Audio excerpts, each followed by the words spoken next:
చక్కగా దైవజనులు వాక్య సందేశం అందించారు. నిజంగా అలాంటి మంచి అనుభవం కలిగినటువంటి దైవజనులతో కలిసి వాక్య సందేశాన్ని పంచుకోవడం ఆశీర్వాదకరంగా భావిస్తా ఉన్నాను. అయితే ఈ వాక్య సందేశానికి వెళ్ళడానికి ముందు దేవుని సహాయం కొరకు ప్రార్థన చేద్దాం. దయచేసి తలలోంచుకుందాం.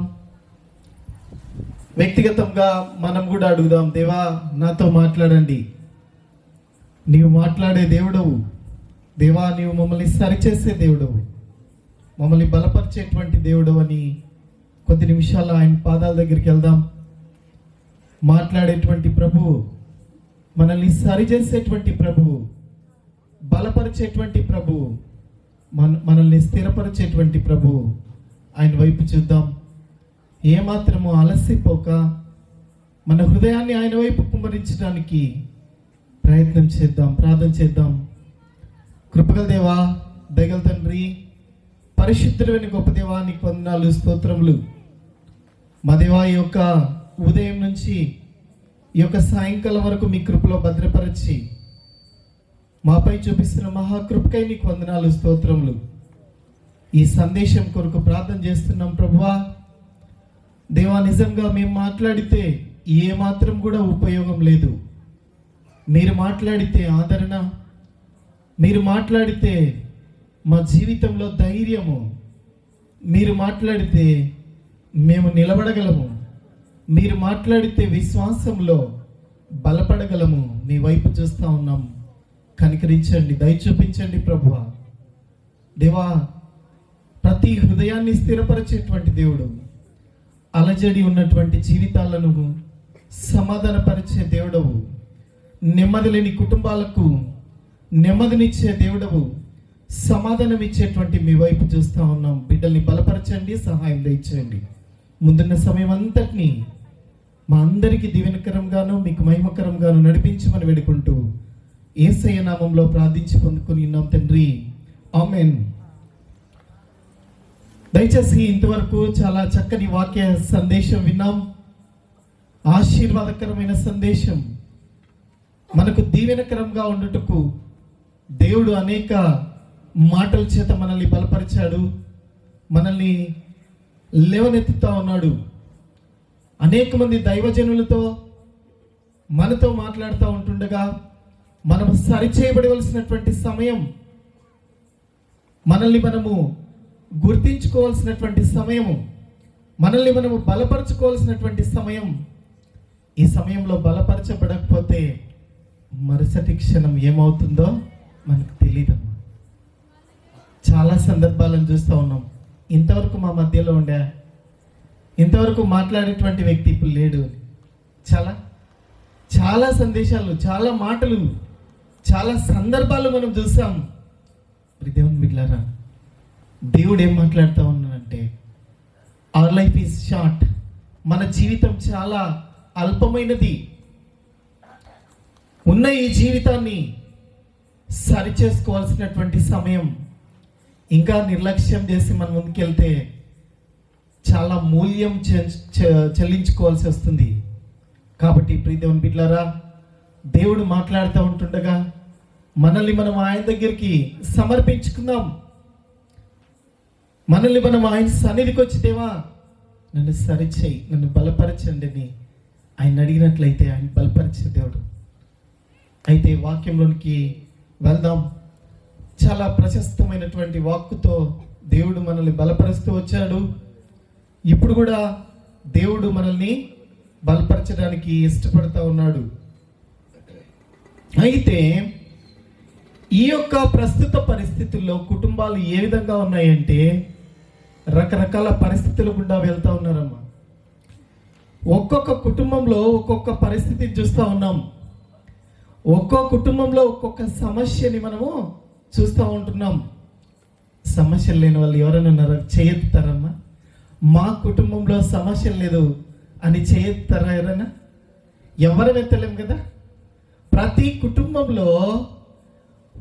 కుటుంబము రకరకాల శోధనల గుండా వెళ్తూ ఉన్నారు, రకరకాల పరిస్థితుల గుండా వెళ్తూ ఉన్నారు. రకరకాల ఇక్కట్ల గుండా వెళ్తూ ఉన్నారు. అయితే దేవుడు ఇచ్చేటువంటి శుభవార్త ఏంటి అంటే, అమ్మ, ఆయన ఆదరించేటువంటి దేవుడు. ఏ పరిస్థితుల గుండా వెళ్తా ఉన్నప్పటికీ ఆ పరిస్థితుల్లో తోడుగా ఉండేటువంటి దేవుడు. ఏమైపోయింది అంటే, భర్త అంటే భార్యకి పడట్లేదు, భార్య అంటే భర్తకు పడట్లేదు. ఈ మధ్యలోనే ఒక ఆమె కేవలము నైటీ వేసుకుందని ఆమెను చంపేశాడు. ఎంత ఘోరంగా ఉందమ్మా! నవ్వాలో అర్థం కాలే, బాధపడాలో అర్థం అవ్వట్లే.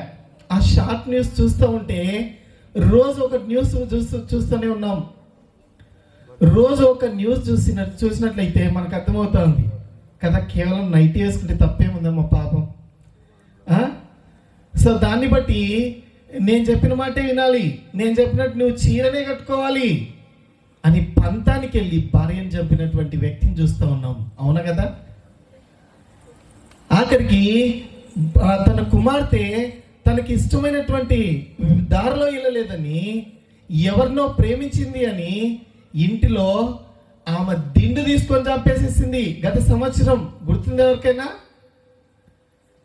ఏం చేసిందంటే, మా కులానికి సంబంధించినటువంటి వ్యక్తిని కాకుండా ఎవరినో ప్రేమించేసింది, తన జీవితాన్ని పాడు చేసుకుంది అని తను తానే నిర్ణయం తీసుకొని తల్లి కఠినరాలుగా తన హృదయాన్ని కాఠిన్యంతో నింపుకొని ఎంతో స్వచ్ఛమైనటువంటి జీవితాన్ని, ఎంతో మంచి జీవితాన్ని ఒకానొక దినాన అలుసు చూసుకొని దిండు తీసేసుకొని ఊపిరాడకుండా పట్టుకొని చంపేసేసింది. మనుషుల జీవితాలు కాఠిన్యంతో నిండిపోతూ ఉన్నాయి. మనుషుల జీవితాల్లో ప్రేమ కోల్పోతూ ఉన్నారు, మానవత్వపు విలువలను కోల్పోతూ ఉన్నారు. నిజంగా వాక్యం ఏం మాట్లాడుతూ ఉన్నాడంటే, వాక్యం ద్వారా దేవుడు నా జీవితానికి విలువను తీసుకొని వస్తూ ఉన్నాడు. కుటుంబం యొక్క విలువను జ్ఞాపకం చేస్తూ ఉన్నాడు. కుటుంబం అన్నది ఎంతో విలువైందమ్మ. ఇది దేవుడు ఏర్పాటు చేశాడు. పురుషుడు తన తండ్రిని విడి తన భార్యను హత్తుకొనెను, వారిద్దరు ఏక శరీరమై ఉందరు. దేవుని ప్రణాళికలో కుటుంబం ఉంది. దేవుని ప్రణాళికలో కుటుంబాన్ని ఏర్పాటు చేశాడు. కారణం ఏంటి అంటే, ఆదాం కోసం చూస్తూ ఉన్నాడు, అన్నిటినీ సమకూరుస్తూ ఉన్నాడు, తన చుట్టూ అన్నీ క్రియేట్ చేస్తూ ఉన్నాడు. అయితే ఇంకా ఆదాంకు కొదవగానే కనబడతా ఉంది. అలాంటి సమయంలో ఆదాంకు గాఢ నిద్రను కలుగజేసి ఆదాము పక్కటెముకను తీసేసుకొని ఆ పక్కటెముకతో ఆ స్త్రీని నిర్మించినట్టుగా మనం చూస్తూ ఉన్నాం. నిర్మించి ఆ స్త్రీని ఆదాం దగ్గరికి తీసుకొని వస్తూ ఉన్నాడు. ప్రియ ఆదాము, నీకు లోటుగా ఉన్నటువంటి వ్యక్తిని ఈమె ద్వారా నేను పూడ్చాలని ఇష్టపడతా ఉన్నాను. నీ జీవితం అంతయు సహకారిగా ఉండుటకు, ఆదరణకరంగా ఉండుటకు, దీవెనకరంగా ఉండుటకు నేను నీ శరీరంలో నుంచి నీ ప్రక్కటెముకను తీసుకొని నీలో భాగంగా ఆమెను నిర్మించి నీ దగ్గరికి తీసుకొని వస్తాను. ఎంత గొప్ప ప్రణాళిక, దేవుని ప్రణాళిక. God's plan is so precious. ఆయన యొక్క ప్రణాళికలు చాలా ప్రశస్తమైనవి, ఆయన ప్రణాళికలు అత్యుత్తమమైనవి, ఆయన ప్రణాళికలు మేలుకరమైనవి అని జ్ఞాపకం చేస్తాను. నరు నుండి తీయబడింది కనుక ఈమె నారి అనబడనని ఆమెకు పేరు పెడతా ఉన్నాడు. నాలో నుంచి నీవు నిర్మించబడ్డావు కాబట్టి నీవు నారి అని అనబడతావు. అయితే తనకు హవ్వ అని పేరు పెట్టినట్టుగా మనం చూస్తూ ఉన్నాం. మొట్టమొదటి కుటుంబం ఏర్పడింది మొదలు ఇప్పటి వరకు అనేక కుటుంబాలను నిర్మిస్తూ ఉన్నాడు దేవుడు. కారణం ఏంటి అంటే, ఐక్యతను నిర్మించుట కొరకు, ప్రేమను కనబరచుట కొరకు, సహవాసాన్ని ఏర్పరచుట కొరకు, దీవించుట కొరకు, ధైర్యం ఇచ్చుట కొరకు, ఓదార్పునిచ్చుట కొరకు. అయితే ఇప్పుడు ఏదైతే చెప్పామో వాటన్నిటికీ వ్యతిరేకంగా చేసేస్తా ఉన్నారు. ప్రియ దేవుని బిడ్డలారా, ఈ సాయంకాల వేళలో రెండవ సందేశం ద్వారా దేవుడు నీతో నాతో మాట్లాడుతూ ఉన్నాడు. ఏంటి అంటే, కుటుంబము దేవుని ప్రణాళిక. It's a plan of God. దేవుని ప్రణాళికలో మన కుటుంబం ఏర్పాటు చేయబడిందని జ్ఞాపకం చేసుకోవాలి. సరే, ఇప్పుడు మనం మనం ప్రధానమైనటువంటి మాటలోనికి వచ్చేద్దాం. సరే, మనం పిలువబడ్డాం. 50 సంవత్సరాలుగా మన సంఘం నిర్మించబడింది. 50 సంవత్సరాలుగా కాపాడబడతా ఉంది. ఎంతమంది కుటుంబాల్లో ప్రార్థన జీవితం ఉంది? కుటుంబ ప్రార్థన ఎంతమంది కుటుంబాల్లో ఉన్నాయి చెప్తారమ్మా కదా అని నేను ఒక ప్రశ్న వేసినట్లయితే ఎవరు కూడా జవాబు ఇవ్వలేనటువంటి స్థితి. కుటుంబ ప్రార్థన లేకపోతే కుటుంబాన్ని మనం ఎలాగ నిర్మించుకోగలం? కుటుంబానికి పునాది, కుటుంబం ఐక్యతతో ఉండాలి, కుటుంబం పరిశుద్ధంగా ఉండాలి, కుటుంబం ఏకత్వంతో ఉండాలి, కుటుంబం మంచి సహవాసం కలిగి ఉండాలి అంటే ప్రార్థనా జీవితం అన్నది చాలా ప్రాముఖ్యమైనది. సంఘ సహవాసాన్ని కలిగి ఉంటున్నాం, ఇతరులతో సహవాసాన్ని కలిగి ఉంటున్నాం, మన స్నేహితులతో సహవాసం కలిగి ఉంటున్నాం. కుటుంబంగా ప్రార్థించిన అనుభవం నీకుందా అంటే మన జీవితంలో చాలా తక్కువ. కుటుంబాలకు నేర్పించేటువంటి సందర్భం ఏంటి అంటే సంఘంలో ఉన్నటువంటి ప్రతి ఒక్క వ్యక్తి ఇంటిలో అందరూ కూడుకొని ప్రార్థించవలసినటువంటి అవసరత ఎంతో ఉంది. అలాగ లేకపోవడం వల్లనే కుటుంబాల్లో సమాధానం లేదు, కుటుంబాల్లో ఐక్యత లేదు, కుటుంబాల్లో నెమ్మది లేదు అని అందరి కుటుంబాల్లో లేదని నేను చెప్పట్లేదమ్మా. దాదాపుగా ఎక్కువ భాగము కుటుంబాల్లో సహవాసం లేక ఇబ్బంది పడుతూ ఉన్నారు. కారణం ఏంటి అంటే కుటుంబ ప్రార్థన జీవితము లేదు. మేము ఇప్పటికే అమ్మా ఎన్ని కష్టాలు రాని మా మ్యారేజ్ అయ్యి దాదాపు 7 years అవుతా ఉంది. సో మ్యారేజ్ అయింది మొదలు ఇప్పటి వరకు కూడా కుటుంబ సహవాసం ఎన్ని కష్టాలు రాని, ఎన్ని భేదాభిప్రాయాలు రాని మోకరించి ప్రార్థించే అనుభవం ఉంది. ఇప్పుడు మా పాప కూడా, ఆమెకు 6 సంవత్సరాలు 7 సంవత్సరాలు, ఆమె చాలా చక్కగా వాక్యాన్ని చాలా 1వ కీర్తన 23వ కీర్తన ఏ కీర్తన అడిగినా టగటగటగ చెప్పేసేస్తుంది. కారణం ఏంటి అంటే మాతో సహవాసం చేస్తూ ఉంది. తల్లిదండ్రి ఎలాంటి మాటలు అయితే పలుకుతూ ఉన్నారో పిల్లలు కూడా అదే మాటలు పలుకుతారమ్మా. తల్లిదండ్రి జీవితం ఏ విధంగా ఉంటుందో పిల్లల జీవితం కూడా అదే విధంగా ఉంటుంది. కారణం ఏంటి అంటే మనం బైబిల్లోనే చూడగలం. ఇక్కడ చూస్తే ఆదాము హవ్వల కుటుంబము వాళ్ళ జీవితంలో అవిధేయతతో కూడుకున్నది. దేవునికి అవిధేయత చూపించారు, దేవుని దృష్టికి అవిధేయులుగా ఉన్నారు. చేయవద్దన్న పనిని చేసేటువంటి స్వభావం వాళ్ళ పిల్లల జీవితంలో కూడా ఏమైందమ్మా?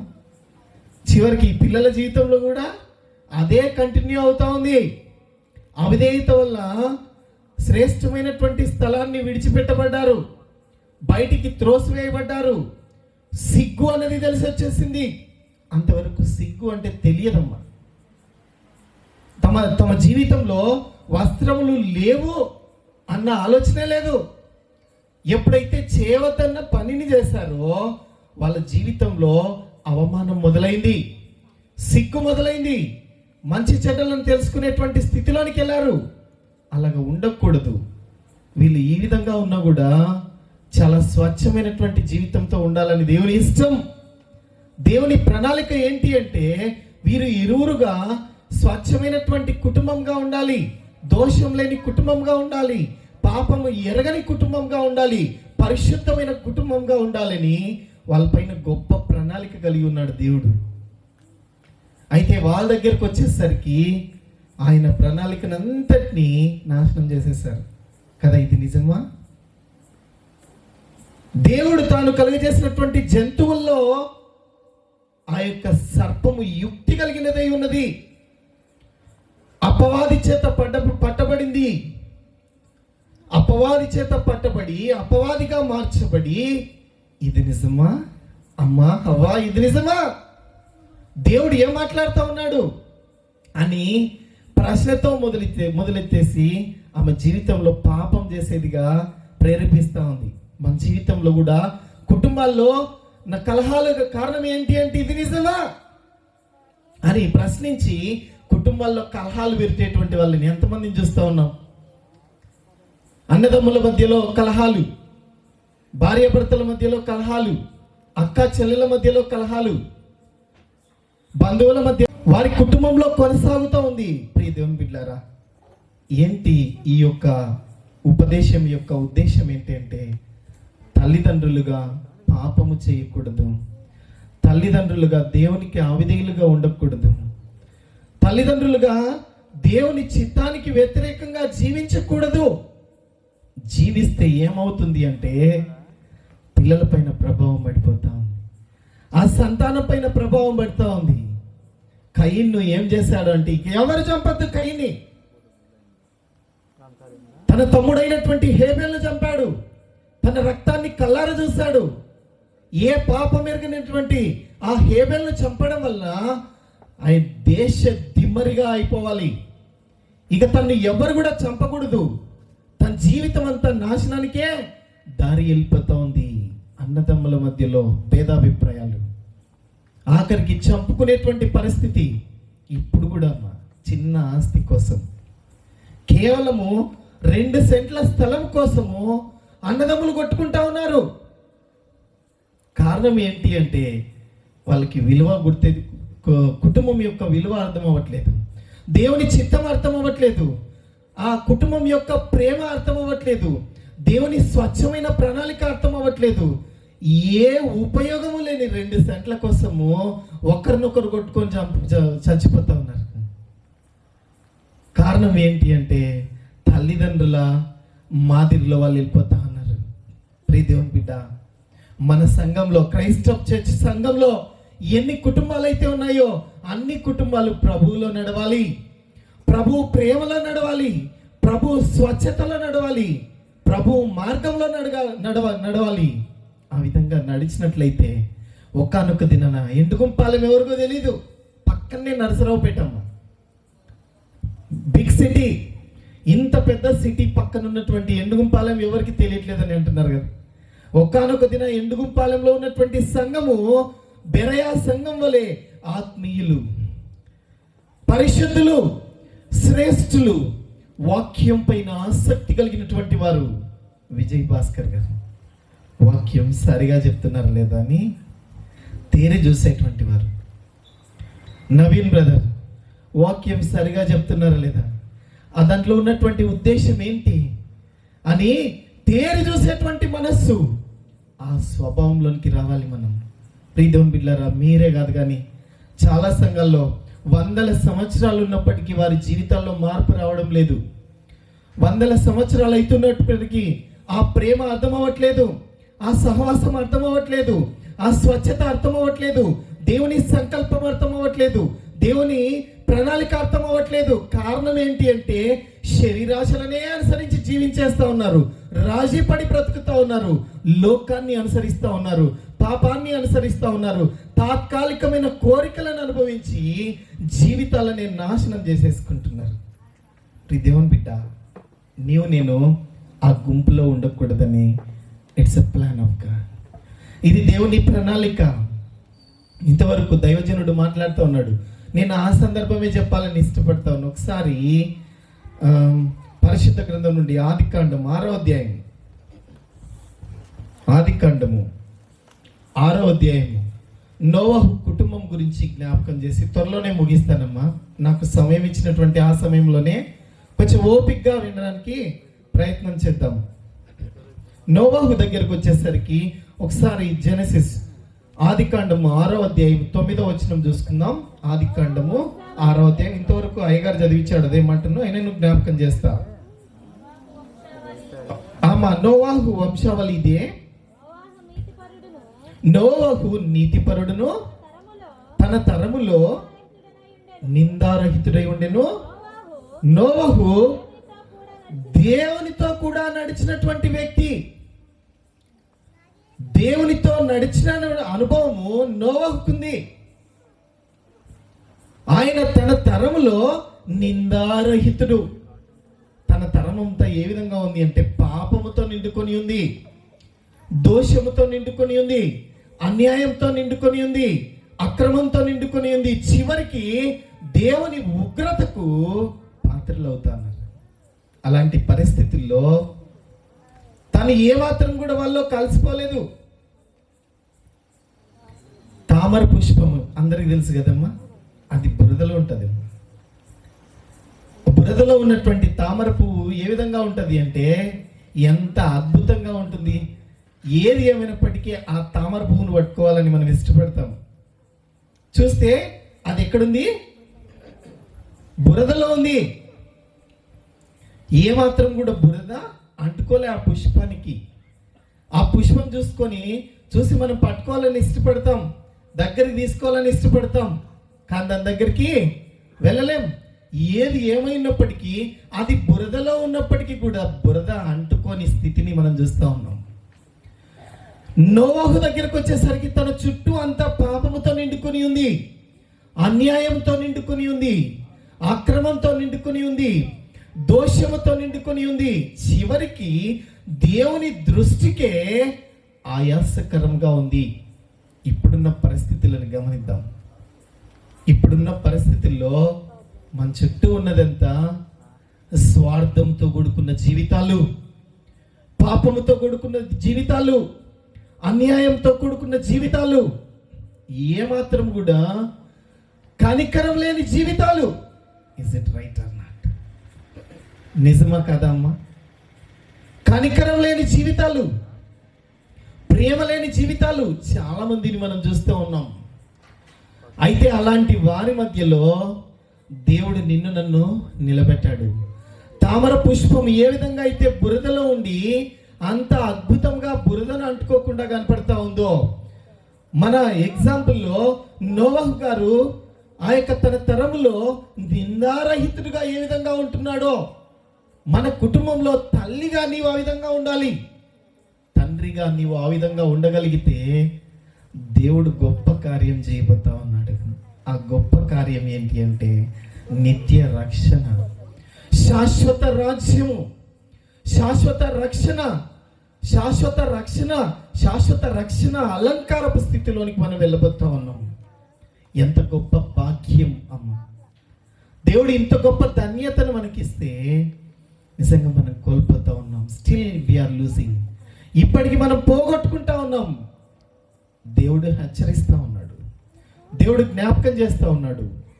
ఆదాము హవ్వల కుటుంబము, మూల పురుషులైనటువంటి ఆదాము హవ్వల కుటుంబము అవిధేయత ద్వారా పాపము ప్రపంచంలోనికి ప్రవేశించింది. అదే పాపాన్ని ప్రపంచం అంతా కొనసాగిస్తూ ఉంది. అయితే ఈ ప్రపంచానికి గొప్ప శుభవార్తనిచ్చాడు ప్రభు. ఇదే నోవహుతో మాట్లాడుతూ ఉన్నాడు. ప్రియ నోవహు, వీరందరిపైకి గొప్ప ఉగ్రత రాబోతా ఉంది. ఆ ఉగ్రతలో నీ కుటుంబం ప్రవేశించకూడదు అంటే నేను చెప్పింది నువ్వు చేయాలి. ఒక ఓడను నిర్మించుకుంటే ఆ ఓడలో నీ కుటుంబం అంతా ఉండు. నువ్వు, నీ భార్య, నీ 2 కుమారులు, 2 కోడళ్ళు. ఎంతమంది అమ్మా? 8 మంది. ఆశ్చర్యకరమైనటువంటి రక్షణ, ఆశ్చర్యకరమైనటువంటి విడుదల. ఆ ఓడలో ప్రవేశిస్తే మీకు గొప్ప సమాధానం దొరుకుతుంది. 40 పగుళ్ళు 40 రాత్రులు విపరీతమైనటువంటి వర్షం, విపరీతమైనటువంటి నీరు, బయటకు వచ్చే చనిపోయేటువంటి పరిస్థితి. ఆ పరిస్థితిలో ఆ భయంకరమైన ఉగ్రతను కుమ్మరించిపోతా ఉన్నాను. ఆ ఉగ్రత నుంచి తప్పించుకోవాలి అంటే నేను చెప్పింది చేయాలి. అందుకే కదమ్మా చెప్పిన ప్రతిదీ కూడా చేస్తా ఉంటే నవ్వుతూ ఉన్నారు అందరూ. ఏంటి నోవహు ఓడగడతా ఉన్నావు? ఏంటి దేవుని ఉగ్రతనా ఇంకా ఏమన్నా హేళన చేస్తా ఉన్నారు. జీవ వాక్యమును పట్టుకొని వస్తూ ఉంటే హేళన చేస్తా ఉన్నారు. ఏం చేయట్లేదమ్మా, చాలా నీతిమంతురాలు బయటకు వెళ్తుందమ్మా వాక్యం పట్టుకొని కదా, ఎన్నన్నా అనుకొని దేవునికి లెక్క చెప్తారు. They are the accountable to the God. అలాంటి పరిస్థితుల్లో ఎన్నో అవమానాలను ఎదుర్కొని, శ్రమలను ఎదుర్కొని, బాధలను ఎదుర్కొని దేవుని మాటకు విధేయుడయ్యాడు. మన కుటుంబం రక్షణ పొందాలి అంటే, మన కుటుంబం అంతా ప్రభువులో స్థిరంగా ఉండాలి అంటే అవమానాలను భరించాల్సిందే, శ్రమలను భరించాల్సిందే, కష్టాలను ఓర్చుకోవాల్సిందే. వీటన్నిటిని ఎదుర్కొంటూ ముందుకెళ్ళినట్లయితే ఆశ్చర్యకరమైనటువంటి విడుదల. అంత భయంకరమైన ఉగ్రతలో ఆ కుటుంబము రక్షణ పొందినట్టుగా మనం చూస్తా ఉన్నాం. కారణం ఏంటి అంటే తన వ్యక్తిగత జీవితము శ్రేష్టమైనది. తాను రక్షణ పొందడమే కాదు కానీ తన భార్యకు రక్షణనిచ్చాడు. తన భార్యకే కాదు కానీ తన కుమారులకు రక్షణ, కోడళ్ళకి రక్షణ. ఎంత చక్కని భాగ్యం ప్రియ దేవుని బిడ్డలారా. నోవహు వలె మనం నీతిగా జీవించాలి, నిందారహితులంగా జీవించాలి. నింద కలిగిన బిడ్డవా, ఒకవేళ పాపంలోనే కొనసాగుతూ ఉన్నట్టయితే ప్రభు దగ్గరకు వచ్చి అడిగినట్లయితే ఆయన పాపమంతా తుడిచివేసే దేవుడు. అందుకే వాక్యంలో ఏముంటది అంటే అమ్మా, దీని తర్వాత దేవుడు మాట్లాడుతూ ఉన్నాడు, ఇక ఎన్నటికీ నేను ఈ సంతానం పైన, నోవహు ద్వారా వచ్చేటువంటి సంతానం పైన, రానున్న తరమంతటి పైన నేను ఏ ఉగ్రత కుమ్మరించను. పశ్చాత్తాపడుతున్నాడు దేవుడే. అయ్యో, నేను కలుగజేసిన బిడ్డల్ని నేనే బాధ పెట్టాలా? నేను కలుగజేసిన బిడ్డలు వారందరూ నశించిపోతా ఉంటే తట్టుకోలేనటువంటి స్థితి ఆ తండ్రి స్థితి. ఇక్కడ రానున్న రోజుల్లో ఇలాంటి పరిస్థితిని నేను ఇవ్వను. కారణం ఏంటి అంటే వీళ్ళ మూలము పాపము. మన మూలం కూడా పాపముతో నింపబడింది అమ్మ. అయితే పుట్టుకతో వచ్చినటువంటి పాపము, మన క్రియలతో చేసేటువంటి పాపము, ఈ రెండు పోవాలి అంటే యేసయ్య దగ్గరికి రావాలి. స్వచ్ఛమైనటువంటి యేసయ్య, శ్రేష్టమైనటువంటి ప్రేమ చూపించేటువంటి యేసయ్య, నిన్ను నన్ను పరిశుద్ధురాలిగా పరిశుద్ధుడిగా మార్చేటువంటి యేసయ్య దగ్గరకు వచ్చి, యేసయ్య నా జీవితంలో పాపం చేశాను, నా జీవితంలో నీకు ఆయాసకరంగా బ్రతికాను, నీ చిత్తానికి వ్యతిరేకంగా బ్రతికాను, నీ చిత్తానికి వ్యతిరేకంగా మాట్లాడాను, నీ చిత్తానికి వ్యతిరేకంగా ప్రవర్తించాను, ఎందరో జీవితాల్లో శ్రమలకు కారకుడినయ్యానని పశ్చాత్తాపంతో ప్రభు దగ్గరికి వచ్చి అడిగినట్లయితే ఆయన హక్కున చేర్చుకునేటువంటి దేవుడు. ఎంత హక్కునంటే తన హృదయానికి హత్తుకొని మన జీవితాన్ని ప్రశస్తమైన జీవితంగా మార్చేటువంటి దేవుడు. ఎంత ఘోర పాపినైన ప్రేమతో క్షమించును. ఎంత చక్కని మాట. ఎంత ఘోర పాపినైనా ఆయన దృష్టికి ఏ కులం లేదు, ఆయన దృష్టికి ఏ మతము లేదు, ఆయన దృష్టికి భేదాభిప్రాయాలు లేవు. ఆయన దృష్టికి ప్రపంచం అంతా ఒకటే. మనం అనుకుంటున్నాం రకరకాల వర్గాలు, రకరకాల భేదాభిప్రాయాలు. ఆయన దృష్టికి ఏ భేదాభిప్రాయమో లేదు. అందరూ పాపము చేసి దేవుని మహిమను పొందలేకపోతా ఉన్నారు. అందరి పరిస్థితి ఏ విధంగా ఉంది అంటే పాపము చేత నింపబడినటువంటి స్థితి. అందరి స్థితి యథావిధిగా రాజీ పడేటువంటి స్థితి, యథావిధిగా పాపంలో కొనసాగేటువంటి స్థితి. అయితే ఒక్క శుభవార్త, God is going to give you. It's a good news. ఇది ఏ ప్రశస్తమైనటువంటి వాక్కు, శుభవార్త. ఆయన దగ్గరకు వస్తే నీతిమంతుడిగా మార్చేటువంటి దేవుడు, నీతిమంతురాలిగా మార్చేటువంటి దేవుడు, కుటుంబంలో పిల్లలను బలపరిచేటువంటి దేవుడు, ఆశీర్వాదకరంగా మార్చేటువంటి దేవుడు. ఎంత గొప్ప వాక్కు. అబ్రహాము శారాల జీవితంలో తన కుమారుని ఆశీర్వాదకరముగా ఇచ్చాడు. ఇస్సాకును తన తరమంతట్లో దీవెనకరముగా మార్చాడు. అబ్రహాము దేవుడు, ఇస్సాకు దేవుడు, యాకోబు దేవుడు అనగలిగేటువంటి స్థితిని ఇస్సాకుకు అబ్రహాము శారా ఇచ్చారమ్మా. దీవెనకరంగా ఉన్న కుటుంబాలు ఉన్నాయి. తన కుటుంబానికి నాశనం తీసుకొచ్చినటువంటి తల్లిదండ్రులు కూడా ఉన్నారు. నీ కుటుంబం ఎలాంటిది అని ఈ సాయంకాల వేళలో ప్రభు మాట్లాడుతూ ఉన్నాడు. నీ తరానికి ఏమిస్తున్నావు కుమార్తె? నేను మాట్లాడట్లేదు, ప్రభు మాట్లాడుతూ ఉన్నాడు. నా కుమారుడు, నా కుమారుడా, నా కుమార్తె, రానున్న నీ తరానికి నీ రక్తాన్ని పంచుకొని పుట్టిన బిడ్డలకి ఏమిస్తా ఉన్నావు? పాప ఫలితమా, పరిశుద్ధతనా? ప్రభు చాలా చక్కగా మాట్లాడతాడు. ఒక తల్లి ప్రార్థన ఒక ఇంగ్లాండ్ దేశాన్ని కదల్చగలిగింది అమ్మా. ఒక తల్లి ప్రార్థన ఇంగ్లాండ్ దేశంలో గొప్ప ఉజ్జీవాన్ని నింపింది. జాన్ వెస్లీ గారి తల్లి ఎంతో ప్రార్థన పరురాలు. ఎంత ప్రార్థన అంటే, దేవా నా కుటుంబాన్ని దీవించండి, నా కుమారుణ్ణి దీవించండి, నేనున్నటువంటి సామ్రాజ్యం అంతయు, నేనున్న ప్రాంతం అంతయు పాపముతో నిండుకొని ఉంది. ఈ దేశం అంతటినీ రక్షించుటకు నా కుమారుణ్ణి వాడుకో అంటే ఆశ్చర్యకరంగా జాన్ వెస్లీ గారిని దేవుడు ఎన్నుకున్నాడు. ప్రపంచం అంతటికి సువార్తను అందించేటువంటి స్థితిని ఆ ఇంగ్లాండ్ దేశానికి దేవుడు ఇచ్చాడు. కారణం ఏంటి అంటే ఒక తల్లి ప్రార్థన, ఒక తల్లి చేసేటువంటి ప్రార్థన. ఈ యొక్క రాత్రి వేళలో దేవుడు మాట్లాడుతూ ఉన్నాడు, నీ ప్రార్థన జీవితం ఏ విధంగా ఉంది అమ్మా? ఒకసారి అడిగినట్లయితే నిద్రపోతా ఉన్నారమ్మా, నిద్ర వదిలే గట్టిగా, అప్పుడప్పుడు నిద్రపోయేటప్పుడు గట్టిగా అరుస్తా.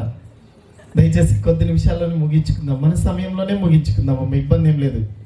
సరే, వేకువ లేచిన వెంటనే మనం ఏం చేస్తా ఉన్నాము అంటే త్వరగా తీసుకుంటున్నాం కదమ్మా, పని చేసుకోవాలి. ఆ దినానికి ఒక ప్రణాళిక ఉంటుంది. ఆ ప్రణాళిక ఏంటి అంటే ఇల్లంతా శుభ్రం చేసుకోవాలి, వెంటనే పనికి వెళ్ళాలి, కూలికి వెళ్ళాలి, ఆ కూలి తెచ్చుకొని బ్రతకాలి. ఈ లోక జీవనోపాధి పైన ఎంత ఆశ, ఎంత మక్కువ ఉండాలి అమ్మా.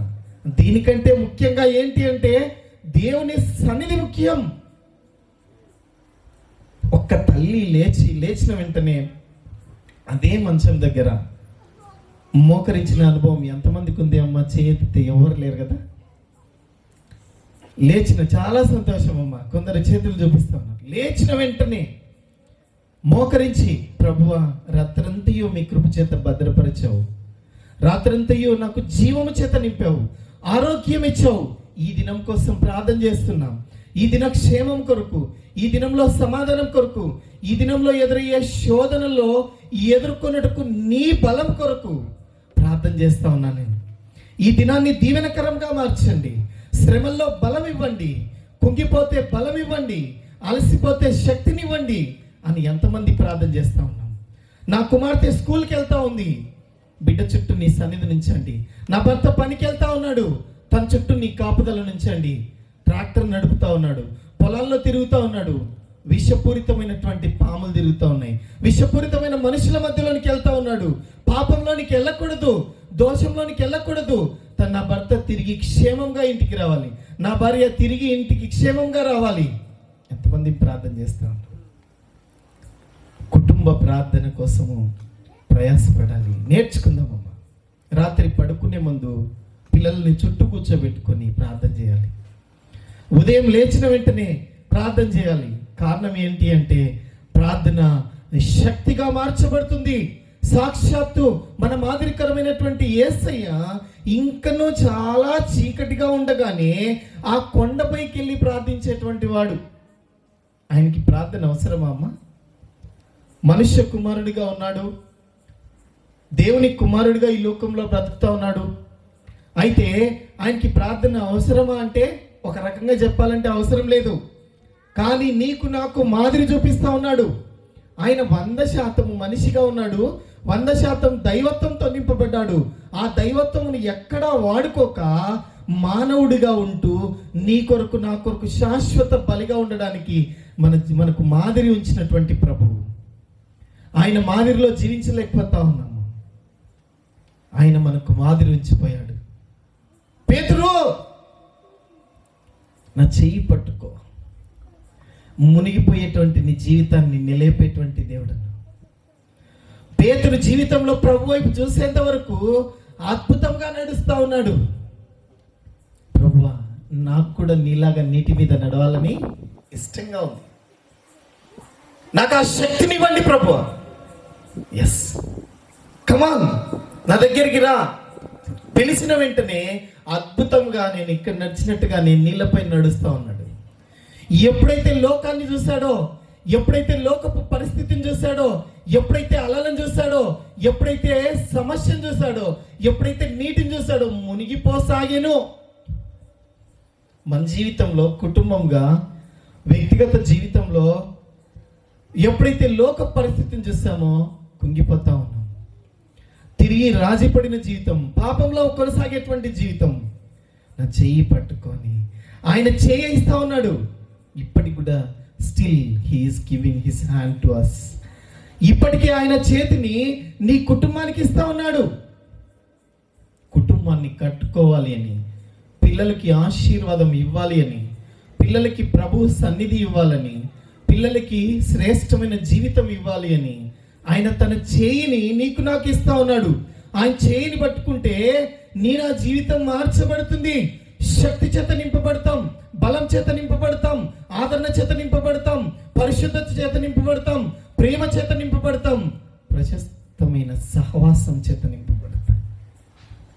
అబ్రహాము శారాకి వయసు అయిపోతా ఉన్నప్పుడు కూడా వాళ్ళ విశ్వాసాన్ని కోల్పోలేదమ్మా. వృద్ధాప్యంలో ఆ యొక్క బాబును కన్నట్టుగా మనం చూస్తా ఉన్నాం. అంతవరకు కూడా విశ్వాసాన్ని కోల్పోలే. చివరికి ఆమె అయితే నవ్వుతూ ఉంది, సారా అయ్యి ఏంటి ప్రభు అని. నవ్వుతావు కదమ్మా, గొప్ప ఫలితాన్ని చూస్తావు. ప్రియదేవుని బిడ్డలారా, అబ్రహాంకున్న విశ్వాసం ఎంత గొప్ప విశ్వాసం. అయ్యో ప్రభు, రాక రాక పుట్టక ఒకే ఒక కొడుకు పుడితే తన్ని మళ్ళా తిరిగి బలిగా సమర్పించమని అడుగుతా ఉన్నాడు. ఆ సమయంలో కూడా నిజంగా దేవుని యందలి విశ్వాసము, యెహోవా ఈరే, ఆయన చూసుకుంటాడు, గొప్ప నమ్మకం అమ్మ. అయితే ఆ బలికి సమస్తమును సమకూర్చి ఆ యొక్క ఇస్సాకును పడుకోబెడితే అప్పుడు ఇస్సాకు అంటా ఉన్నాడు, ఏంటి నాన్న, ఏది బలికి గొర్రెపిల్ల ఏది? వారి మనసు, తల్లిదండ్రి మనసు ఎలాంటిదో అదే మనసు ఇస్సాకుకు పడింది. ఆ జయించాలని చెప్తున్నా. మీ అందరికీ తెలుసమ్మా ఈ స్టోరీ, మీ అందరికీ ఈ విషయం తెలుసు. కొంచెం లోతుగా ఆలోచించాలని చెప్తా ఉన్నా. అబ్రహాముకున్నటువంటి మనస్సు ఇస్సాకుకు వచ్చింది. ఇస్సాకు ఇప్పుడు కల్మషం లేని మనస్సుతో, నాన్న ఏది నాన్న గొర్రెపిల్ల? బలి కోసం వెళ్తా ఉన్నాం, ఇద్దరమే వెళ్తా ఉన్నాం. ఏది గొర్రెపిల్ల అంటే నేను గొర్రెపిల్లగా సమర్పిస్తా ఉన్నాను చెప్పట్లేదు. ఆయన ఏం జవాబు ఇవ్వట్లేదు. ఒకే ఒక్క విశ్వాసం, ఆయన చూసుకొను, పిలిచిన దేవుడు ఆయన చూచుకొను. ఆ కొండపైకి వెళ్ళి అప్పచెప్తా ఉన్నట్టే, ప్రియ అబ్రహామా, నీవు తీసుకున్నటువంటి ఆ యొక్క కత్తిని ఆపేసాయి. అదిగో ఆ కంచెలు కనపడతా ఉంది కదా, ఆ గొర్రెపిల్లని తీసుకొచ్చి బలిగా అర్పించు. ఇక్కడ ఇస్సాకు మనసు చూపిస్తా ఉన్నానమ్మా. తండ్రికి విధేయుడు, తండ్రి మాట వింటా ఉన్నాడు. ఆఖరికి పడుకోబెడితే పడుకుంటున్నాడు. పర్లేదు, చంపేసాయినా. చిన్న సూది గుచ్చుతోనే పిల్లలు తట్టుకోలేరు పాపం. అలాంటిది కత్తి ఎత్తి చంపబోతా ఉన్నాడు.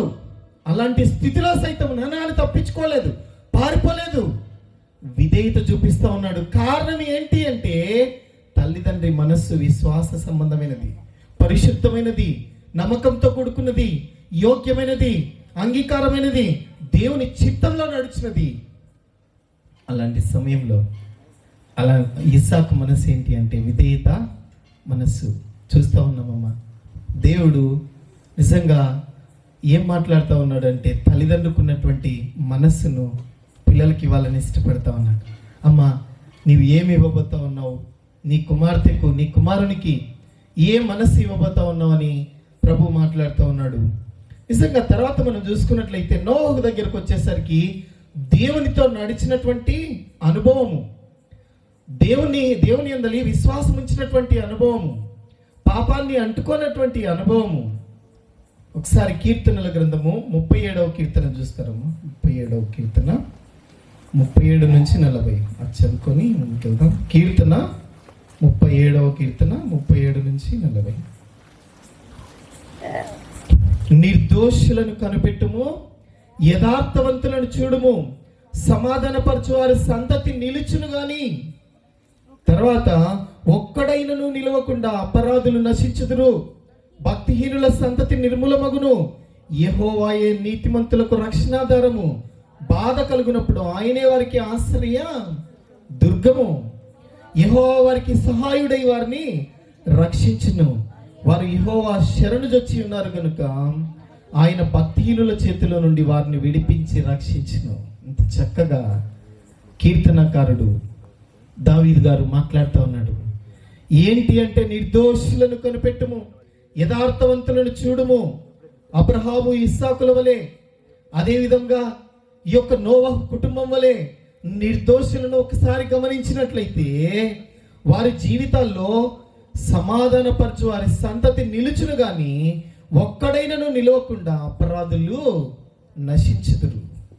అపరాధాన్ని కొనసాగించేటువంటి తల్లిదండ్రులు వారు నశించిపోవడమే కాదు కానీ వారి కుటుంబం అంతయు కూడా నశించిపోయేటువంటి పరిస్థితి.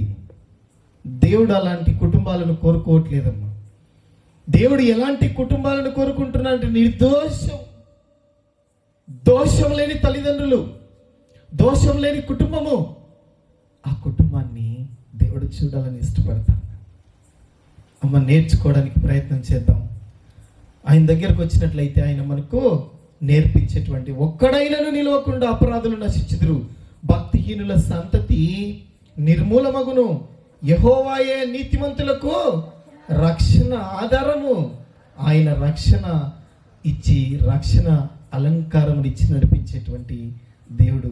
చాలా చక్కగా నీతో నాతో మాట్లాడుతూ ఉంటగా నిజంగా we need to take decision.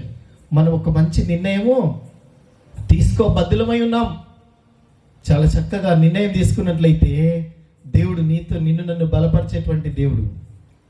నిసాగెద యేసు నీలో నా జీవిత కాలమంతా, నిసాగెద యేసు నీలో నా జీవిత కాలమంతా, యేసుతో గడిపేదా, యేసుతో నడచేదా, యేసుతో గడిపేదా, యేసుతో నడిచేదా, పరమును చేరగా నే వెళ్ళేదా, పరమును చేరగా నే వెళ్ళేదా, హనుకువలే సాగేదా, నే సాగేదా యేసునిలో నా జీవిత కాలమంతా. దేవుడు ఒక మంచి నిర్ణయం తీసుకోమని మాట్లాడుతూ ఉన్నాడు. యేసుతోనే నడుస్తా, యేసుతోనే సాగుతా.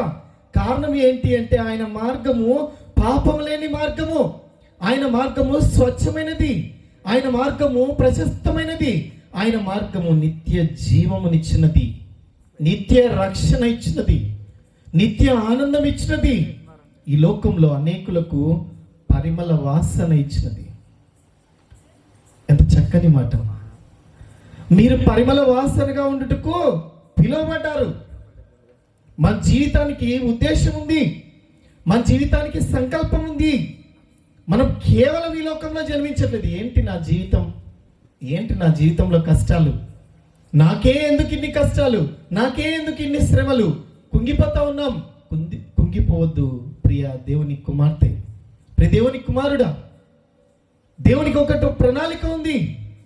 భర్తకు దీవెనకరంగా జీవించడానికి, పిల్లలకు ఆశీర్వాదకరంగా జీవించడానికి, సంఘంలో బాధ్యత నిర్వర్తించడానికి, బంధువుల మధ్యలో సాక్షిగా నిలబడడానికి దేవుడు ఎన్నుకొని ఉన్నాడు. చాలా చక్కగా మాట్లాడుతూ ఉన్నాడు. వెనుక శత్రువు వెంటాడినను, వెనుక శత్రువు వెంటాడినను, ముందు సముద్రము ఎదురొచ్చిన మోషే వలె సాగేదా,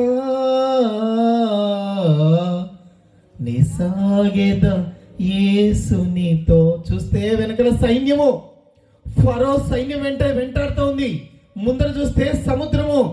ఎలాగ తప్పించుకోగలము, ఎలాగ మనము అక్కడికి ఆ సముద్రం దాటి వెళ్ళగలము? వెనక చూస్తే శత్రువు, ముందర చూస్తే భయంకరమైనటువంటి ఆ మహాసముద్రము. ఎలా తప్పించుకోవాలి? అలాంటి పరిస్థితుల్లో ఆయన తోడుగా ఉన్నాడు. He is giving comfort to you.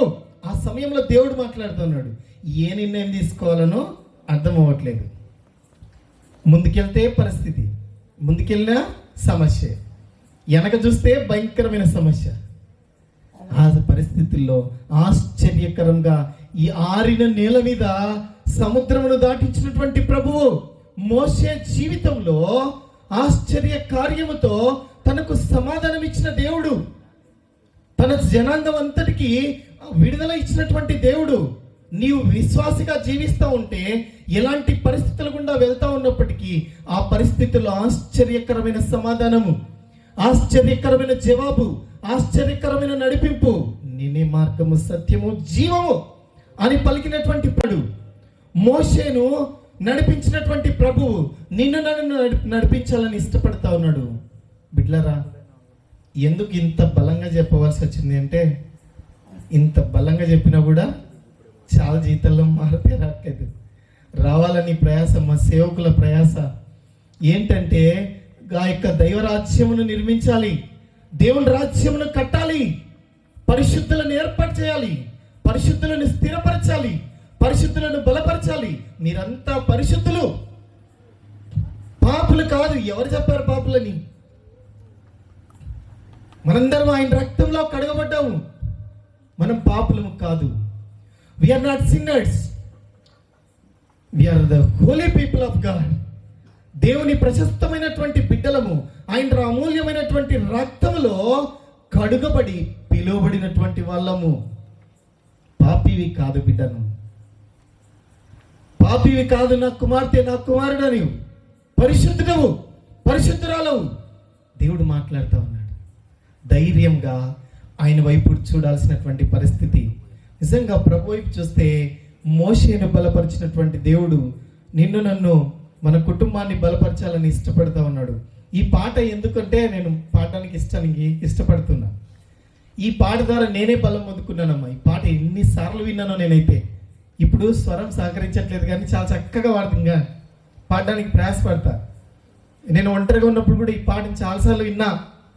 కారణం ఏంటి అంటే, ఆ నిర్ణయంతో వెళ్తేనే ప్రభువు మనల్ని కాపాడుతాడు. ఆయన స్థిరపరిచే దేవుడు, బలపరిచేటువంటి దేవుడు. ఈ మధ్యలోనే విన్నారు కదమ్మా పాట, అందరికి వచ్చింది. స్థిరపరచువాడవు, బలపరచువాడవు. ఎంత చక్కని పాట నీ ప్రియదేవుని బిడ్డలారా. స్థిరపరచువాడవు, బలపరచువాడవు, పడిపోయిన చోటే నిలబెట్టువాడవు. స్థిరపరచువాడవు, బలపరచువాడవు, పడిపోయిన చోటే నిలబెట్టువాడవు. ఏమైనా చేయగలవు, కథ మొత్తం మార్చగలవు, నీ నామముకే మహిమంతా. ఎంత చక్కని మాట అమ్మా. ఆయన స్థిరపరిచే దేవుడమ్మా. కుంగిపోవద్దు బిడ్డ. ఎలాంటి పరిస్థితుల్లోనైనా బలపరిచేటువంటి దేవుడు. ఏమైనా చేయగలడు అంటే దాని ఉద్దేశం నీ జీవితాన్ని మార్చగలడు అని. నీ జీవితాన్ని యోగ్యంగా మార్చగలడు, అమూల్యమైనదిగా మార్చగలడు, పరిశుద్ధంగా మార్చగలడు, దీవెనకరంగా మార్చగలడు. గతంలో పరిస్థితి ఏ విధంగా ఉన్నప్పటికీ గత స్థితి ఆయన చూసేటువంటి దేవుడు కాదు. తాగుబోతు అయినా, తిరుగుబోతు అయినా, తెలియక చేసినటువంటి తప్పులే, బలహీనత చేసినటువంటి పాపాలే నిందించట్లేదమ్మా. ఒకవేళ మీ భర్త తాగుతా ఉన్నాడేమో, బలహీనతను బట్టి తాగుతా ఉన్నాడు, తెలియక తాగుతా ఉన్నాడు. ప్రశస్తమైనది తాగితే, ఆయన సన్నిధిలో అమూల్యమైన రక్తమును తాగితే ఇక పాపం చేయడు. ఆయన సన్నిధికి వస్తే తన జీవితం మార్చబడుతుంది. నీ భార్య యోగ్యంగా లేదని నేను అనుకుంటున్నామేమో, బాధపడతా ఉన్నామో, తిడతా ఉన్నారేమో, సమస్యల్లోకి వెళ్ళిపోతా ఉన్నారేమో. వెళ్ళిపోవద్దు, నిందించుకోవద్దు, అవమానించుకోవద్దు, కొట్లాడద్దు, గొడవ పడద్దు. కారణం ఏంటి అంటే వారి బలహీనతను బట్టి పాపం చేస్తూ ఉన్నారు. నీవు వారికి ప్రభువుని కనపరిచేటువంటి బాధ్యతను దేవుడు అప్పచెప్పాడమ్మా. ఎంత గొప్ప బాధ్యత. ఇద్దరు విశ్వాసులు అయితే ఏం లేదమ్మా దాంట్లో. ఒకరు అవిశ్వాసి అయితేనే ఆ కుటుంబానికి అర్థం ఉంది. అలాగని పాపం చేయమని కాదు. ఒకరు అవిశ్వాసి అయితే నీ జీవితం ద్వారా నీ భర్త మార్చబడాలి, నీ జీవితం ద్వారా నీ భార్య మార్చబడాలి, మీ ఇద్దరి జీవితం ద్వారా పిల్లలు మార్చబడాలి. It's a God's plan.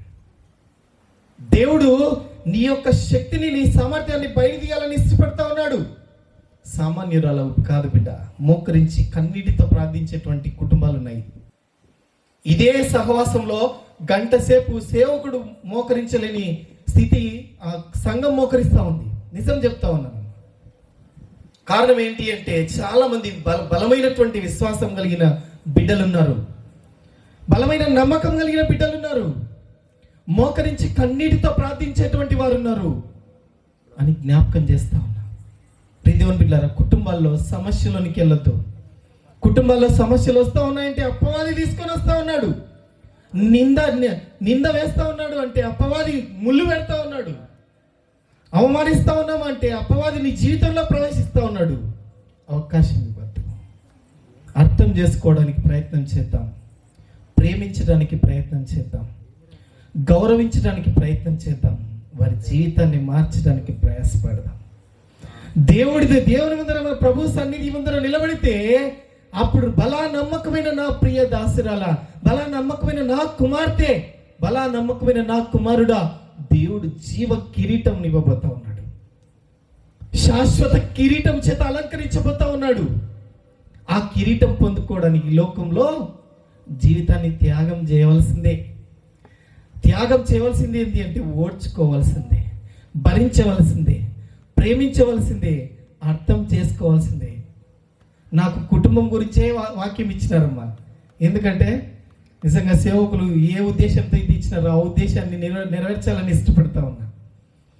ప్రియదేవుని బిడ్డలారా, కుటుంబము ఎంతో విలువైనది, అమూల్యమైనది, ప్రశస్తమైనది అని దేవుడు జ్ఞాపకం చేస్తూ ఉన్నాడు. కుటుంబంలో కలహాలు వద్దు, అన్నదమ్ముల మధ్యలో కలహాలు వద్దు, అక్క చెల్లెల మధ్యలో కలహాలు వద్దు, కోడళ్ళ మధ్యలో కలహాలు వద్దు, అత్తా కోడళ్ళ మధ్యలో కలహాలు వద్దు. కలహాలు ఉంటున్నాయంటే నువ్వు దేవుని కుమార్తెవు కాదు, దేవుని కుమారుడవు కాదు. కలహాలు లేకుండా అర్థం చేసుకుంటూ, గౌరవించుకుంటూ, ప్రేమించుకుంటూ, ప్రార్థించుకుంటూ వెళ్తే కుటుంబమే దీవెనకరంగా మార్చబడబోతా ఉంది.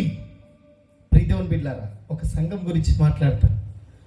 మా ఊరు పక్కన చిన్న సంఘం. ఆ సంఘంలో ఎప్పుడు ఫ్యాక్షనిజమే, ఎప్పుడు చంపుకునేటువంటి వారు, చిన్న సమస్యకు కత్తులు తీసుకొని పోట్లాడేటువంటి వారు. చిందుకూరు అన్నటువంటి గ్రామము మాకు, తన నవీన్కి కూడా తెలుసు. ఆ గ్రామంలో నిరంతరము ఫ్యాక్షన్. ఆఖరికి ఒక కులానికి ఇంకో కులానికి భేదాభిప్రాయాలు. ఒక కులం అంటే ఇంకొక కులానికి పడదు, ఒక వ్యక్తి అంటే ఇంకొక వ్యక్తికి పడదు. అలాంటి ఫ్యాక్షన్ గ్రామంలో దేవుడు ఉన్న 30-40 కుటుంబాలని దీవెనకరంగా మార్చాడు. ఆ 30-40 కుటుంబాల్లో వచ్చేటువంటి కోత పండుగ దాదాపు 8-10 లక్షలు కోత పండుగ సంవత్సరానికి. కారణం ఏంటి అంటే కుటుంబాలు మార్చబడ్డాయి, కుటుంబాలు ప్రభువును గుర్తెరిగాయి, కుటుంబాలు పాపాన్ని విడిచిపెట్టాయి, కుటుంబాలు కలహాలను విడిచిపెట్టాయి, ద్వేషమును విడిచిపెట్టాయి, ఇహలోక సంబంధమైనటువంటి కక్షలను విడిచిపెట్టాయి, ప్రభువును వెంబడిస్తా ఉన్నారు. త్యాగపూరితంగా తమ జీవితంలో దేవుడు తమకిచ్చిన దాన్ని ప్రభు సన్నిధిలో దీవెనకరంగా సమర్పిస్తా ఉన్నారు. ఎంత మంచి సాక్ష్యం. ప్రియదేవుని బిడ్డలారా, దేవుడు నీతో నాతో మాట్లాడుతూ ఉన్నాడు. ఇంతవరకు అయ్యగారు మాట్లాడుతూ ఉన్నాడమ్మా. ఇంత మంచి అద్భుతకరమైనటువంటి మందిరం ఆగిపోతా ఉంది. ఒక మంచి నిర్ణయం తీసుకుందాం, కలిసి పనిచేద్దాం, కలిసి ప్రార్థన చేద్దాం, చైన్ ప్రేయర్తో ప్రార్థన చేద్దాం, మోకాళ్ళ ప్రార్థనతో ప్రార్థన చేద్దాం. కొన్ని తరాలు దీవెనకరంగా మార్చబడబోతా ఉన్నాయి. ఆ సన్నిధిలో ప్రార్థించబోతా ఉన్నారు, సేవకులకు ఆశీర్వాదకరంగా ఉండబోతా ఉన్నారు, మన గ్రామానికే దీవెనకరంగా మార్చబడబోతా ఉన్నారు. ఎప్పుడు అంటే ఏక మనస్సు కలిగినప్పుడు, ఏక తాత్పర్యంతో, ఏక ఉద్దేశముతో, ఒక మంచి నిర్ణయంతో ముందుకెళ్ళినట్లయితే ఆశ్చర్యకరమైనటువంటి మందిరాన్ని త్వరలోనే కట్టుకోగలం. దీనికి కూడా ఒక ఎగ్జాంపుల్ ఏంటంటే, ఒక చిన్న గ్రామంలో దాదాపు 50-60 కుటుంబాలు ఉంటే ఒకే ఒక్క కుటుంబంలో ఒక్క వ్యక్తి మాత్రమే ప్రయాసపడ్డాడమ్మా చర్చ్ నిర్మాణం కోసం. ఎన్ని గ్రామాలను తిరిగాడు అంటే, తన చేతనైనటువంటి గ్రామాలన్నింటినీ తిరిగి ప్రార్థనాపూర్వకంగా మీ చేతనైనంత వరకు సహాయం చేయండి అని ఆశ్చర్యకరమైన మందిరాన్ని నిర్మించగలిగాడు. ఒక్క కుటుంబంలో ఉన్నటువంటి ఒక్క వ్యక్తి. మన కుటుంబాలు దాదాపుగా 80-90 కుటుంబాలు ఉన్నాయి, 100 కుటుంబాలు ఉన్నాయి. ధైర్యంతో ఒక పెళ్లి చేస్తే ఖర్చు ఎంత అవుతుందమ్మా కదా? 4-5 లక్షలు ఖర్చు అవుతుంది, అవునా కదా? సందర్భం వచ్చింది కాబట్టి చెప్తున్నానమ్మా, అవసరం అది. మన ఇంటిని ఏ విధంగా నిర్మించుకుంటున్నామో, దేవా నీ ఇంటిని గురించినటువంటి ఆసక్తి నన్ను భక్షించుచున్నది. సేవకుడు మాట్లాడుతూ ఉన్నాడు, భారంతో మాట్లాడుతూ ఉన్నాడు. ఆ భారాన్ని దేవుడు నీలో నింపుతా ఉన్నాడు. నీ ఇంటిని గురించినటువంటి ఆసక్తి నన్ను భక్షించుచున్నది, నన్ను మింగివేస్తా ఉంది. నిజంగా నీ ఇంటిని నిర్మించాలి ప్రభువా నేను. కారణం ఏంటంటే నా తరానికి దీవెననివ్వాలని ఇష్టపడతా. నిర్ణయం తీసుకుందామమ్మా. నేను ముందుండాలి అనుకున్నటువంటి వ్యక్తి ఎవరు కూడా దేవుని సన్నిధిలో నిలబడలేరు. నేనే చేయాలి, నేను చేస్తేనే ఇది నిలబడుతుంది అన్నటువంటి భేదాభిప్రాయాలు లేకుండా ఏక మనసుతో అందరం కలిసి ప్రయాసపడదాం. అద్భుతకరమైన మందిరాన్ని కట్టుకోవడానికి దేవుని సహాయం తీసుకుందాం. మనందరం 100 మంది 100 చేతులు వేసినట్లయితే అద్భుతంగా నిర్మించబడబోతా ఉంది. ప్రతి సమస్యను ఆయన సన్నిధికి వెళ్ళి ప్రార్థన చేసినట్లయితే దేవుడు వింటాడమ్మా. సొలొమోనుతో మాట్లాడుతూ ఉన్నాడు, ప్రియ సొలొమోను, నీవు నిర్మించేటువంటి ఈ మందిరంలో ఇక్కడ చేసేటువంటి ప్రతి ప్రార్థన నా సన్నిధికి చేరును. ఆయన మందిరానికి అంత ఆత్మీయార్థం ఉంది. అదేవిధంగా నీ హృదయం అన్నటువంటి మందిరాన్ని దేవుడు జ్ఞాపకం చేస్తూ ఉన్నాడు. త్వరలోనే ముగిస్తానమ్మా, కాసేపు విందాము. చాలా ప్రశస్తమైనటువంటి వాక్కు చేత దేవుడు మాట్లాడుతూ ఉన్నాడు. శక్తి కలిగినటువంటి వాక్కు చేత కుటుంబం, నోవహు లాంటి కుటుంబాన్ని మనం కట్టుకోవాలి. నోవహు లాంటి నీతిని కలిగి తరానికి దీవెననిచ్చేటువంటి వారంగా ఉండాలి. ఆ యొక్క ఆదాము హవ్వల వలె ఆ యొక్క కుటుంబాన్ని పోగొట్టుకునేటువంటి వారంగా కాకుండా, ఆ కుటుంబానికి శాపం ఇచ్చేటువంటి వారంగా కాకుండా, చివరిగా ఒక్క మాట చెప్పి నేను ముగిస్తానమ్మా. ఒక అన్యజనుడైనటువంటి అధికారి అనేకులకు సువార్తను అందించాడు. కొర్నేలి, విన్నారు కదా? అపోస్తలుల కార్యములు 10వ అధ్యాయంలో మీరు వెళ్ళి చూడండి అమ్మా. యాక్చువల్గా నా సందర్భం అది చెప్పాలని ఇష్టపడ్డాను. ఎంత ఆశ అంటే, ఒక యూదేతరుడు, క్రైస్తవుడు కాని వ్యక్తి ఆశ కలిగి పేతురును పిలిపించుకున్నాడు. దైవ దర్శనాన్ని పొందుకున్నాడు. ఏమాత్రము దేవుని విలువను తెలియనటువంటి వ్యక్తి, మోకాళ్ళ ప్రార్థన కలిగినటువంటి వాడు, తన సేవకుల ద్వారా మంచి సాక్ష్యం పొందినటువంటి వ్యక్తి, సైన్యాధిపతి, ఒక సెంచురియన్, తన కుటుంబానికి సువార్తను వినిపించాడు. బంధువులకు సువార్తను వినిపించాడు. నా కుటుంబం కూడా సువార్తను వినిపించే కుటుంబంగా ఉండాలి. మన కుటుంబము ప్రభువును ప్రేమించేటువంటి కుటుంబంగా ఉండాలి. సేవకులను ప్రేమించే కుటుంబంగా ఉండాలి. ఇరుగు పొరుగు వాళ్ళకి దీవెనకరంగా ఉండాలి. లేని బిడ్డల్ని ఆదరించేటువంటి వారంగా ఉండాలి. ప్రార్థన చేసుకుందాం. విన్న ప్రతి మాటను జ్ఞాపకం చేసుకుందామమ్మా. ప్రభువు మనతో మాట్లాడుతూ ఉన్నాడు. కుటుంబము ఎంతో విలువైనది. దేవుని ప్రణాళిక చేత దేవుడు తన ప్రణాళిక చేత కుటుంబాలను ఏర్పరిచాడు. భార్యాభర్తల మధ్యలో మంచి సహవాసం ఉండాలి. కుటుంబంలో ప్రేమ చేత నింపబడాలి. అన్నదమ్ముల మధ్యలో, అక్క చెల్లెల మధ్యలో, స్నేహితుల మధ్యలో, బంధువుల మధ్యలో ఏ ద్వేషము లేని, కక్షలు, భేదాభిప్రాయాలు లేని, దేవుని ప్రేమను కలిగినటువంటి కుటుంబాలుగా మనం ఉండాలి. ప్రభు కోరుకుంటా ఉన్నాడు. ప్రార్థన చేసుకుందాం, తలలుంచుకుందాం. నిజంగా నా జీవితంలో ఆ స్థితి లేదేమో అడుగుదాం. దేవా, నేను ఆయాసకరంగా ఉన్నాను, ప్రేమించలేని బిడ్డగా ఉన్నాను, ఓర్చుకోలేని బిడ్డగా ఉన్నాను, సహించలేని బిడ్డగా ఉన్నాను. నా జీవితంలో ఆ స్వభావం తీసేయండి ప్రభువా.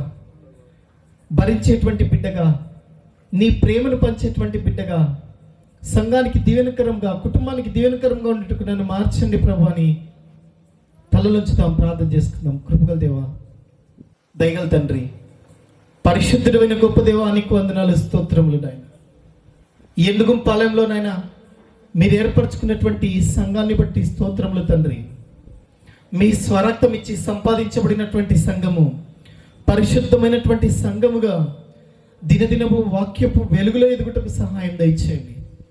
కుటుంబాల్లోనైనా ప్రేమను కలిగి ఉండటకు, ఐక్యతను కలిగి ఉండటకు, మంచి సహవాసాన్ని కలిగి ఉండటకు మీ ప్రశస్తమైన సన్నిధిని బిడ్డల్లో కుమరించమని వేడుకుంటున్నాం. దేవా, సహాయం దయచేయండి. సంఘాన్ని నడిపించేటువంటి నీ కుమారుడు, కుమార్తెను ప్రభు దేవా నీ హస్తాలకు చెప్తా ఉన్నాం. వారి కుటుంబాన్ని దీవించండి ప్రభువా. వారి పరిచర్యను దీవించండి నాయన. ఇసాకు గారు, ఆయన సతీమణి ప్రభువా, ఎంతగానో ప్రసన్న సహోదరి నాయన, చెల్లెమ్మ, ఇద్దరు ప్రయాసపడతా ఉంటుండగా బిడ్డలకు ఓర్పును దయచేయండి నాయన. అదేవిధంగా సంఘంలో ఉన్న ప్రతి కుటుంబాన్ని, సంఘ పెద్దల కొరకు ప్రార్థన చేస్తున్నాం ప్రభువా. సంఘ పెద్దల్ని దీవించండి నాయన. ఏక మనస్సుతో, ఏక తాత్పర్యముతో, ఏక ఉద్దేశముతో మీ చిత్తాన్ని జరిగించే బిడ్డలుగా ఉండటకు సహాయం దయచేయండి. ప్రత్యేకంగా కుటుంబాలు మీ ప్రేమ చేత నింపబడుటకు, మీ సన్నిధి చేత నింపబడుటకు మీ కృపను దేవా ఈ సంఘంలో నింపమని వేడుకుంటున్నాం. ఇన్ని 50 సంవత్సరాలుగా మీ కృపలో భద్రపరిచిన దేవుడవు నాయన, రానున్న రోజుల్లో దినదినానికి వాక్యపు వెలుగులో బలపరచబడేటువంటి బిడ్డలుగా ఉండుటకు సహాయం దయచేయమని వేడుకుంటూ, సంఘ కాపరిని, ఆయన కుటుంబాన్ని, సంఘ పెద్దలను, ప్రతి వారి కుటుంబాలను, సంఘంలో ఉన్న ప్రతి కుటుంబాన్ని, గ్రామం అంతటిని మీ జీవము కలిగిన క్షేమకరమైన హస్తాలకు సమర్పించుకుంటూ మీకే వందనాలు చెల్లిస్తూ యేసయ్య నామంలో బతిమాలుకొని ప్రార్థించుచున్నాము తండ్రి. ఆమేన్.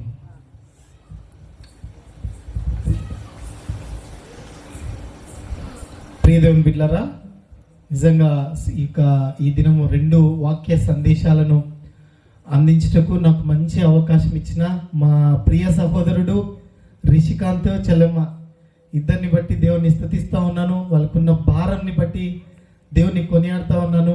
మా అందరం కూడా నిజంగా ప్రభువుని స్తుతించేటువంటి వారంగా ఉండడానికి ప్రయాసపడదాం. ప్రేమను కలిగిన వారంగా, పరిశుద్ధతను కలిగిన వారంగా, మంచి సహవాసం కలిగిన వారంగా ఉండటకు ప్రయాసపడదాం. ముఖ్యంగా నాకు మంచి అవకాశం ఇచ్చిన మా సహోదరుడు రిషికాంత్కి, తన కుటుంబానికి నా హృదయపూర్వకమైనటువంటి వందనాలు తెలియజేస్తా ఉన్నా. Thank you so much brother. అదేవిధంగా సంఘం అంతటి కూడా ఎంతో ఓపికగా గంట సేపు చెప్తా ఉన్నా, ఓపికగా వింటున్నారమ్మా. మీ సహనాన్ని బట్టి కూడా దేవుణ్ణి స్తుతిస్తా ఉన్నా. మీ సహనాన్ని దేవుడు ఫలభరితంగా మార్చబడును గాక, దీవెనకరంగా మార్చును గాక. మిమ్మల్ని, మీ కుటుంబాలను దేవుడు తన ప్రశస్తమైన చల్లని దీవెనతో దీవించును గాక. ఆమేన్.